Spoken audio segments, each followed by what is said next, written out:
মীনপালক বন্ধুসকল, আজি মই তিনিটা ঔষধৰ বিষয়ে আলোচনা কৰিম চমুকৈ। এটা হৈছে পাৱাৰ মিন, আনটো অক্সিজেন আৰু চিলটক্স। আপোনালোকে মিনাৰেল ছাপ্লিমেণ্টৰ কাৰণে পাৱাৰ মিন ব্যৱহাৰ কৰিব পাৰে। প্ৰতি বিঘা 2 পৰা 3 কেজি পাৱাৰ মিন পুখুৰীৰ পানীৰ সৈতে মিহলাই আপোনালোকে ৰ'দ দি থকাৰ সময়ত ব্যৱহাৰ কৰিব পাৰে। এনেকৈ ব্যৱহাৰ কৰিলে মাছে প্ৰয়োজনীয় মিনাৰেল পাৱাৰ মিনৰ পৰা গ্ৰহণ কৰিব পাৰিব। লগতে পাৱাৰ মিন ব্যৱহাৰ কৰাৰ পিছত প্ৰাকৃতিক খাদ্য প্লাংটনৰো সৃষ্টি হয়। যথেষ্ট ভাল ফলাফল পাব আপোনালোকে।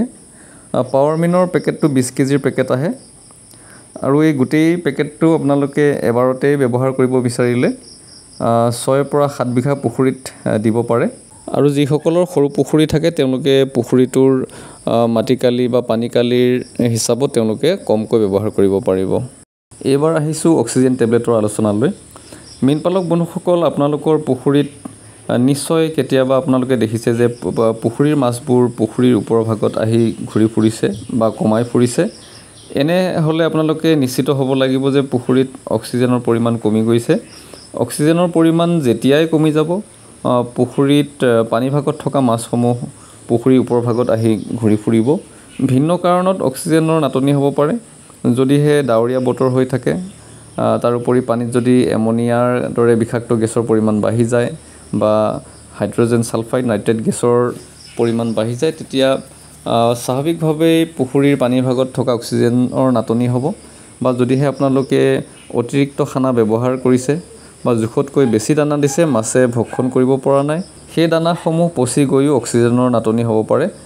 আপোনালোকে অক্সিজেনৰ টেবলেট বিঘা প্ৰতি 6টাৰ পৰা 8টা পৰ্যন্ত ব্যৱহাৰ কৰিব পাৰে। আৰু এই টেবলেট ব্যৱহাৰ কৰাৰ পিছৰ পৰা আপোনালোকৰ পুখুৰীত অক্সিজেনৰ পৰিমাণ বাঢ়ি যাব।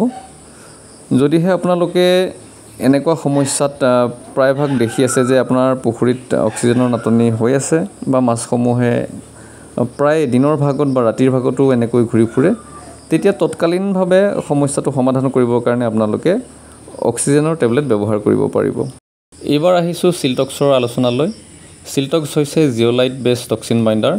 মীনপালক বন্ধুসকল, চিলটক্সৰ পেকেটটো 20 কেজিৰ আহে আৰু আপোনালোকে একেবাৰতে ব্যৱহাৰ কৰিম বুলি ভাবিলে 6 পৰা 7 বিঘা পুখুৰীত ব্যৱহাৰ কৰিব পাৰে।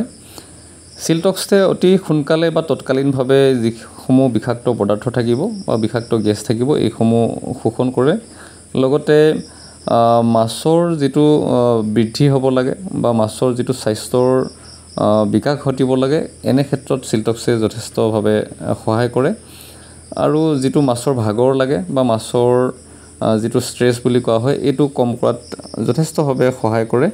আৰু যিসমূহ বিষাক্ত পদাৰ্থ থাকে বা যিসমূহ মাছৰ কাৰণে বিষাক্ত ৰাসায়নিক দ্ৰব্য, এইসমূহ তৎকালীনভাৱেই চিলটক্সে নিৰ্মূল কৰিব পাৰে। লগতে পুখুৰীৰ এটা সুস্থ বাতাবৰণ বৰ্তাই ৰাখে, যাতে আপোনালোকে ভাল বিকাশ পাব পাৰে বা আপোনালোকে মীন পালন কৰি লাভান্বিত হ'ব পাৰে। তাৰ কাৰণে যিসমূহ প্ৰয়োজনীয় উপাদান বা পুখুৰীটোৰ প্ৰডাক্টিভিটি বাঢ়িবৰ কাৰণে এই গোটেইখিনি আপোনালোকে চিলটক্সত পাব। প্ৰয়োজনীয় ঔষধৰ বাবে আপোনালোকে আমাৰ সৈতে যোগাযোগ কৰিব পাৰে। আজিলৈ এৰিছোঁ, পুনৰ লগ পোৱাৰ প্ৰতিশ্ৰুতিৰে। ধন্যবাদ।